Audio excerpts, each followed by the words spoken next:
Danny, firstly we'll reflect on the Yeovil game at the weekend. Another hard-fought victory, but we were probably worth the points in the end, weren't we? Yeah, I think so. Limited them to a few chances and never really felt like we were going to concede. Obviously not played quite to the capabilities that we have in previous games, but if you'd have offered us 3 points at the start of the game, we would have took it, and thankfully that's what we had by the end of it. You mentioned it at the start there that we have this, well, in that game especially, limited to as few chances as possible, and this season especially we've kind of done really well to keep teams at arm's length. What do you think the key to that is?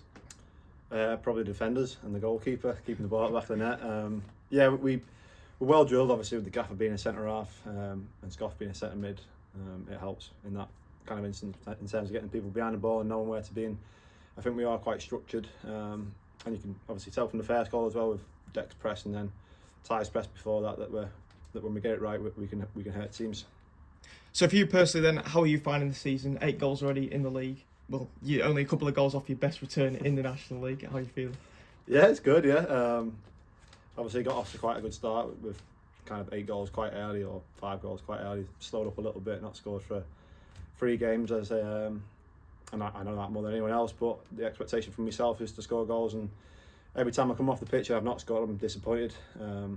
Obviously first things first is the win, but you like to score goals as a striker as well. And that being said, if you'd offered me 8 goals after 15 games at the start of the season, I probably would have took it, but yeah, hoping to score a few more in the upcoming games. You're obviously getting a lot of goals yourself, but there's a lot of goals coming from the team around you as well. Is it good that you've got so many players, well, in the squad especially this season, that have goals in their locker? Yeah, absolutely. Like you say, there's probably 5 of us there that are in up near 5 goals now for such an early point in the season. That's obviously quite good, and shows that we can rely on different players to score from different areas. So the more people contributing, the better. Looking ahead to Solihull now, what can we expect from them? Obviously a relatively new gaffer as well, and they're in pretty decent form. Yeah, exactly that. They've had a bit of a turnaround in the fortunes of late. They got off to probably a slow start, but like you say, the new gaffer's come in. Obviously something's changed and they're doing quite well, and they've got some good players in that team and some good National League experience, so it'll be a tough test.